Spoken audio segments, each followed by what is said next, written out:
कन्हैया कुमार और जिग्नेश मेवानी दोपहर बाद कांग्रेस पार्टी में शामिल होंगे और इन दोनों के कांग्रेस में शामिल होने के पीछे, पर्दे के पीछे जिन लोगों ने भूमिका निभाई उनमें एक अहम नाम है हार्दिक पटेल, गुजरात कांग्रेस के कार्यकारी अध्यक्ष और अपने आप में युवा नेता। हार्दिक, ये जो दो नेता आ रहे हैं कांग्रेस पार्टी में, आपने एक बड़ी अहम भूमिका निभाई। क्यों कांग्रेस इन्हें शामिल कर रही है? कांग्रेस की क्या रणनीति है? फायदा क्या होगा?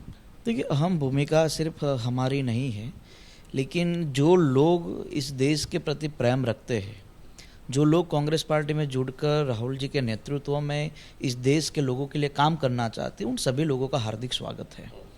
कन्हैया कुमार और जिग्नेश मेवानी मेरे आंदोलन के साथी रहे हैं।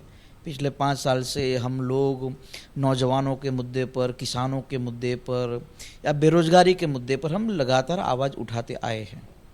जिग्नेश मेवानी और कन्हैया कुमार कांग्रेस पार्टी में शामिल होकर इस देश के लोगों के लिए एक मजबूत आवाज़ बनना चाहते हैं, तो कांग्रेस पार्टी का हर एक कार्यकर्ता और ख़ास तौर पर राहुल गांधी उनका हार्दिक स्वागत और बड़े दिल से उनको कहते कि आइए साथ मिलकर इस देश के लोगों के लिए लड़ेंगे।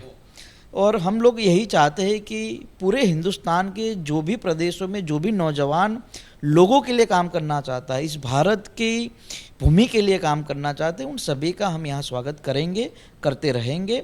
लोग क्या बोलते हैं उस पर हम बात नहीं रखते।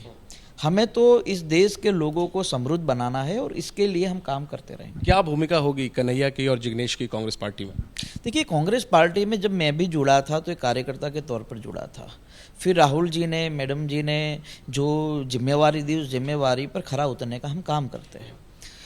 जिग्नेश भाई और कन्हैया कुमार दोनों जब पार्टी में ज्वाइन होंगे तो स्वाभाविक है उनकी क्षमता के आधार पर भी उनको काम दिया जाएगा।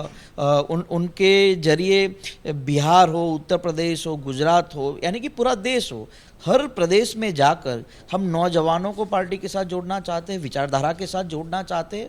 और सबसे बड़ी बात यह है कि पूज्य महात्मा गांधी, जवाहरलाल नेहरू, सरदार वल्लभ भाई पटेल, सुभाष चंद्र बोस, इंदिरा जी, राजीव जी का जो सपना था इस देश के प्रति, उस सपने को पूरा करने का काम हम सब साथ मिलकर करें। ऐसे और नेता भी, मैं सुन रहा हूँ कि ऐसे और नेता भी कई कतार में हैं जो आने वाले दिनों में कांग्रेस में शामिल हो सकते हैं। कौन लोग और शामिल हो रहे हैं?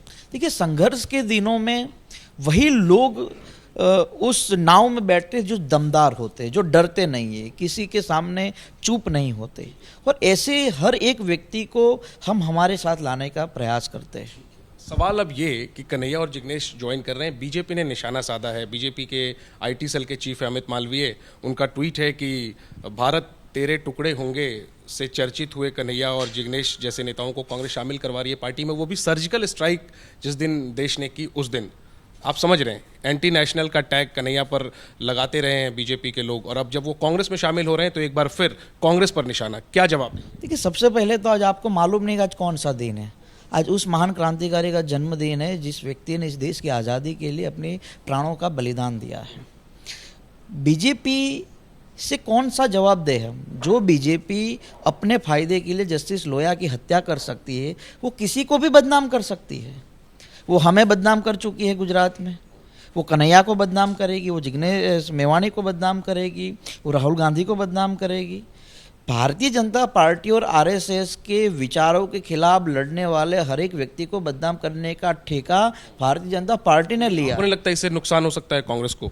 कौन सा नुकसान? हम लोगों की आवाज़ बन रहे हैं, हम लोगों की मजबूती के लिए काम कर रहे हैं, हम संविधान की मजबूती के लिए काम कर रहे हैं। हम ये कहते हैं कि जो नौजवान पढ़ लिख कर इस देश की सेवा के लिए आगे आना चाहता है उसको रोजगार दीजिए। फिर भी अगर भारतीय जनता पार्टी हम लोगों को बदनाम करने में जुटेगी तो उसका कोई इलाज नहीं है। आखिरी में, न सिर्फ बीजेपी बल्कि कांग्रेस के अंदर भी एक खेमा है जो खुश नहीं है कन्हैया और जिग्नेश जैसे नेताओं के आने से। मनीष तिवारी केंद्रीय मंत्री रह चुके हैं, सीनियर लीडर हैं, पंजाब से सांसद हैं, उन्होंने भी तंज कसा है कम्युनिस्ट नेताओं के कांग्रेस पार्टी में शामिल होने से। तो कैसे फिर कांग्रेस अपने नेताओं को कैसे मनाएगी जो मानते हैं कि इन नेताओं का शामिल होना ठीक नहीं? देखिए, जो भी नौजवान कांग्रेस पार्टी में जुटता है, मैं मानता हूँ किसी को दिक्कत नहीं, सबसे ज़्यादा दिक्कत आप लोगों को है। क्योंकि वो नौजवान जो इस देश के प्रति अपनी जिम्मेवारी निभाना चाहता है, क्यों ना वो अपनी जिम्मेवारी निभाए। और हमारे मनीष तिवारी जी पार्टी के वरिष्ठ नेता है, हम सब नौजवानों के आदर्श है और स्वाभाविक रूप से अपने अपने विचार हर कोई रखता है, लेकिन कांग्रेस पार्टी और देश का वो नौजवान जो चाहता है कि नौजवान आकर अच्छा नेतृत्व करे, वो सब लोग राजी है कि हर नौजवान कांग्रेस पार्टी में जुड़े। तो कांग्रेस नेता के तौर पे नहीं, कन्हैया के और जिग्नेश के दोस्त के तौर पे मैं जानना चाहूंगा हार्दिक से कि आप क्या चाहते हैं, वो कौन सा रोल निभाएं कांग्रेस में? कांग्रेस पार्टी में आकर उन नौजवानों को हमारे साथ जोड़े, कांग्रेस पार्टी के साथ जोड़े जो नौजवान भारतीय जनता पार्टी की नीतियों से नाराज है और उनको हम बेहतर भविष्य देने का वादा कर सकते हैं, उन सभी लोगों को हमारे साथ हम जोड़ेंगे। शुक्रिया हार्दिक बात करने के लिए। तो नौजवानों को कांग्रेस से जोड़ने की ये मुहिम है कांग्रेस पार्टी की, जिसकी शुरुआत एक तरीके से कन्हैया और जिग्नेश को कांग्रेस में शामिल करने से हो रही है। हार्दिक पहले से कांग्रेस में है, देखना यही है कि युवा नेताओं की ये नई टीम क्या 2024 में नरेंद्र मोदी का मुकाबला कर पाएगी और क्या इस टीम के सहारे राहुल गांधी 24 में प्रधानमंत्री बन पाएंगे। कैमरा पर्सन मोहित कासले के साथ जयनेंद्र, एबीपी न्यूज, दिल्ली।